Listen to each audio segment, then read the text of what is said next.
আজ শুভ নববর্ষ 1433 সন। এবারের নববর্ষটি উদযাপনের জন্য গিয়েছিলাম ঢাকা বিশ্ববিদ্যালয়ে। বৈশাখী উদযাপনটা কতটা মজার ও উৎসবমুখর হতে পারে সেটা এবার ঢাকা বিশ্ববিদ্যালয়ে গিয়ে বুঝলাম।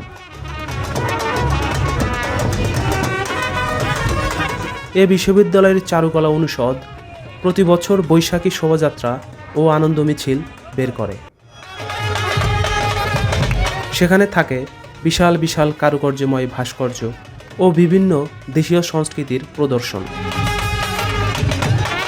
যেগুলি গভীর অর্থ বহন করে ও আমাদের সংস্কৃতিকে ধারণ করে।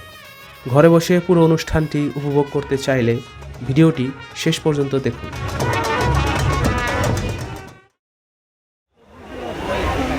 অনুষ্ঠানটির শুরুতেই সশস্ত্র বাহিনীগুলোর একটি প্যারেড প্রদর্শন হয়। তারপর আসে বাংলাদেশের পতাকা হাতে ছাত্ররা।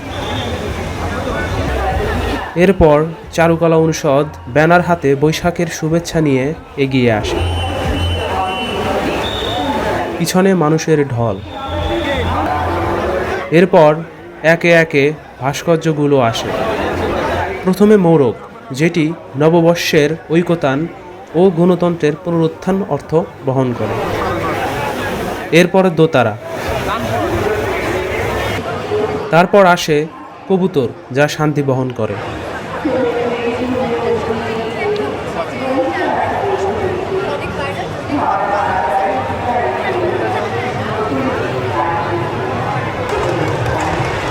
এরপর আসে হাতি, যা গৌরব ও স্থিতিশীলতার প্রতীক।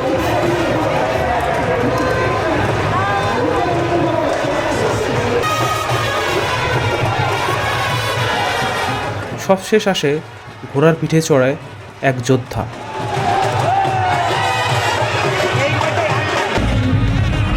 এরপর উৎসবমুখর পরিবেশে মানুষের ঢল দেখতে দেখতে সামনে এগুতে থাকি।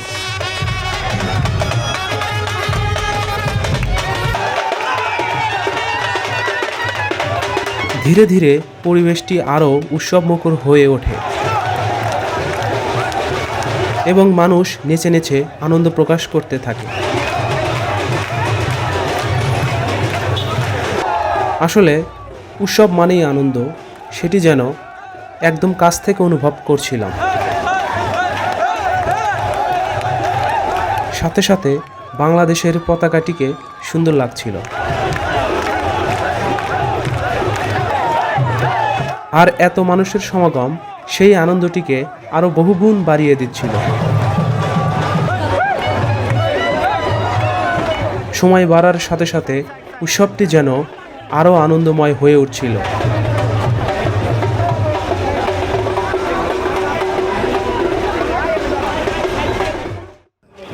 এখানে দেখলাম পাটের তৈরি চটের উপর অনেকগুলো আলপনা আঁকানো হয়েছে। প্রথমটি গাজীর পট, পরেরটি বেহুলা,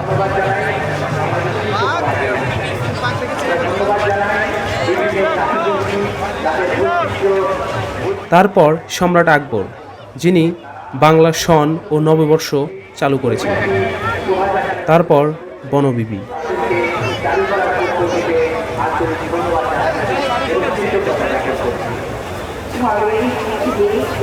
আর সবশেষ বাংলাদেশ।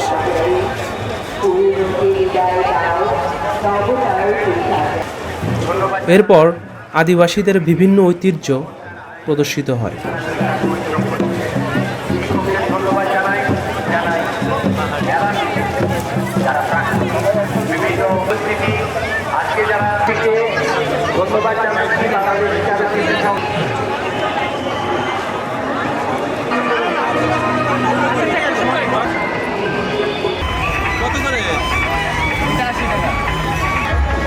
এরপর দেখলাম এখানে ছোট করে মেলাও বসেছে। নাগরদোলাতে ওঠার জন্য লম্বা লাইন তৈরি হয়েছে। এই নাগরদোলাটি দেখে ছোটবেলায় গ্রামের সেই মেলার কথা মনে পড়ে গেল।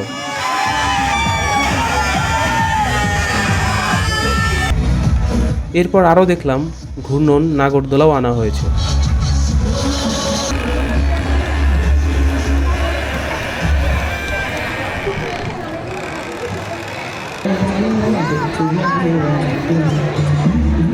হরেক রকম জিনিসের দোকান।